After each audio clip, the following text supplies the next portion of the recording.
आप भी तो कितना लड़ रहे थे जाने से पहले उनसे। अब मनाने के लिए कोशिश ही करते रहे, और अगर कोई बात हो तो मुझे बता दीजिएगा। अच्छा बेटा नजफ, तुम भी कोशिश करती रहो। अगर किसी से बात हो तो मुझे जरूर बताना।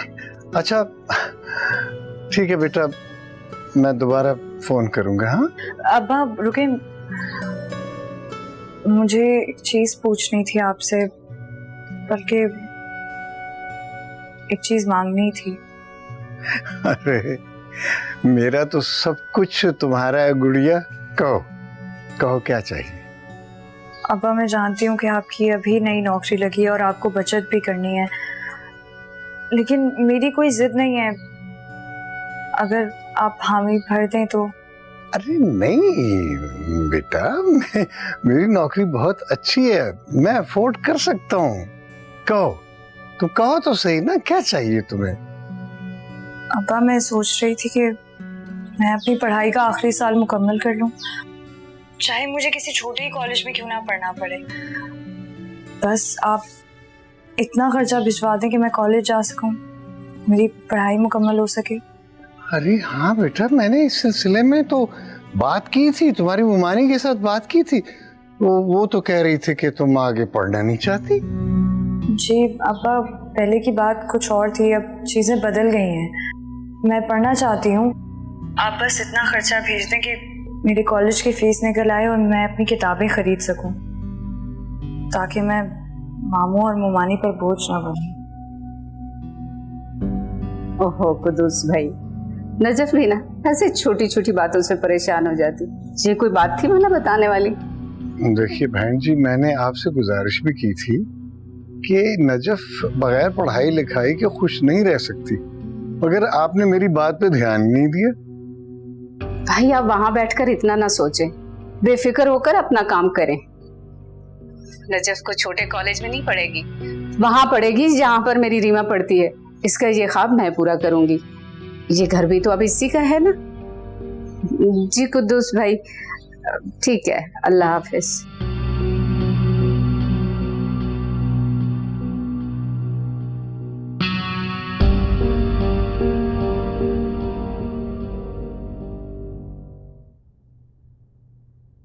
साहब रात के 4 बज रहे हैं, आप प्लीज जाकर सो जाएं। बेबी की तबीयत ठीक है, वो आराम से सो रही हैं। मैं बेबी के पास ही सो जाती हूँ, आप आराम से अपने कमरे में चले जाएं। मैं ठीक हुई ना। वैसे साहब, अगर हम बेबी को रोजाना कुछ देर के लिए बाहर ले जाया करें तो बेबी की तबीयत संभल जाएगी। हाँ, ताकि वो सबके सामने आए और वो कहानी फिर से दोहराई जाए कि इसकी माँ ने घर से भाग के शादी कर ली थी और मरते मरते ये तोहफा हमें दे गई। तुम्हें कितनी मरतबा कहा कि उसे कमरे से बाहर ना आने दिया करो, फिर वो कैसे आई? साहब वो तुम्हें पता है कितनी बदनामी है? लोग तरह तरह के सवाल कर रहे थे मुझसे, तो ना दिया करें ना आप जवाब। हमारे घर की दीवारें अभी इतनी ऊंची नहीं हुई कि लोगों के सवालात अंदर ना आ सके। तुम्हारी लाडली बहन ने जो बदनामी दी थी उसे तो मैंने छुपा दिया, लेकिन जिस बदनामी को तुम गले से लगाए फिरते हो इसे मैं नहीं छुपा सकता। इसे या इसके कमरे तक महदूद रखो या इस घर से बाहर इसका कोई इंतजाम करो। पापा जितना जानते हैं डैड, दुआ इस घर से कहीं नहीं जाएगी। आपके हुक्म के तहत वो ऑलरेडी अपने कमरे तक महदूद है, इससे ज्यादा मैं कुछ और नहीं करूंगा। तुम ये रिस्क ले सकते हो उसे यहाँ रोक के कि खानदान और बदनाम हो। तुम्हारी माँ और बहन ने इस खानदान की बदनामी का जो सिलसिला शुरू किया था तुम उसे जारी रखना चाहते हो। उन्हें इल्जाम मत दिया करें डैड, कुछ नहीं किया उन्होंने कुछ ऐसा नहीं किया था। तुम्हारी नजर में शायद ये मामूली बात होगी, लेकिन मेरे लिए नहीं। तुम्हारी माँ ने खुदकुशी कर ली और तुम्हारी बहन ने एक मिडिल क्लासियस से कोर्ट मैरिज कर ली।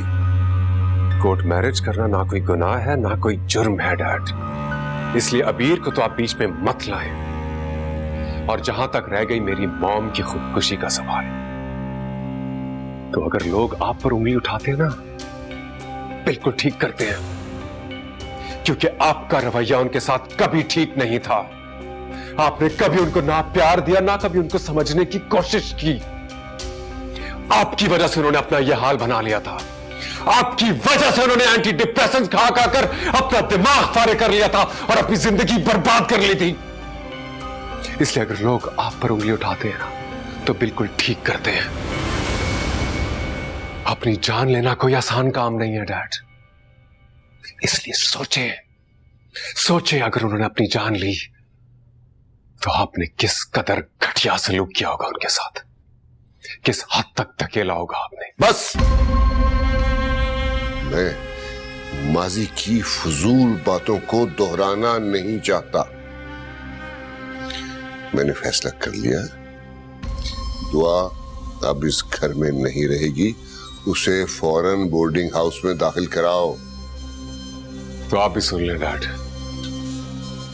दुआ इस घर से कहीं नहीं जाएगी। अगर आपने ऐसा किया तो मैं इस घर को और आपको हमेशा के लिए छोड़कर चला जाऊंगा। तुम मेरे देखे बगैर ही जवान हो गई। जाओ, नजर मत लगाओ इनको। कब लिया आपने ये बॉन्ड? और ये तो नए लग रहे हैं। कहाँ से आ रहा है ये माल? तुम आम खाओ, तुम्हारी शादी के लिए जमा कर रही हूँ। जुबैर तो किसी काम का है नहीं, निकम्मा, कोई काम करने वाला नहीं। अब जो कुछ भी करना है हम लोगों ने मिलकर ही करना है। आपको भी मुझ पे बस हुकूमत ही करनी आती है। अच्छा, क्या हुकूमत की है मैंने तुम पर? और कौन से हुक्म माने हैं तुमने मेरे? एक रोटी हांडी तो बनती नहीं है तुमसे। तो क्या नौकरानी हूँ मैं जो ये सब काम करती फिरूं? मेरा बच्चा, बिल्कुल भी नहीं। नौकरानी तो मैं हूँ जो सारी जिंदगी तुम्हारे काम करती आई हूँ। बस बस अम्मा, पिछले 2 माह से तो आप ऐसे ही बैठी हैं। सारे काम तो आपने उस नजफ को दिए हुए हैं। तो तुम क्या चाह रही हो कि वो भी तुम्हारी तरह मेरे सीने पे मूंग तलकर राज करे और मैं काम करूं इस बुढ़ापे में? तो उसे कॉलेज भेजकर आप क्या करने वाली हैं? क्यों पढ़ाना चाहती हैं उसे जब उसका शौक ही नहीं है? उसे तुमसे ज्यादा पढ़ने का शौक है और वो फैसला कर चुकी है, तो मैं क्या कर सकती हूँ? पूरे शहर में सिर्फ क्या मेरा ही कॉलेज बचा है अम्मा उसको भेजने के लिए? मैं बता रही हूँ, आप बहुत पछताएंगी। मेरे कॉलेज में नहीं जा सकती। क्यों? तुम्हारे कॉलेज में क्यों नहीं जाएगी? ऐसे क्या राज दफर है तुम्हारे कॉलेज में कि तुम उससे डर रही हो? कहीं कोई उल्टा सीधा तो तुम्हारा कोई चक्कर तो नहीं चल रहा किसी के साथ? अम्मा, आप अच्छी तरह जानती हैं कि मेरे दिल में कौन है। फिर क्यों शक करती हैं मुझ पर? मैं सिकंदर के अलावा किसी के बारे में सोच भी नहीं सकती। तो तुम ये सिकंदर के ख्वाब देखना छोड़ दो। उसके मुंह पर तो उसे भाई कहती, शर्म नहीं आती तुम्हें? तो कौन सा वो मेरा सगा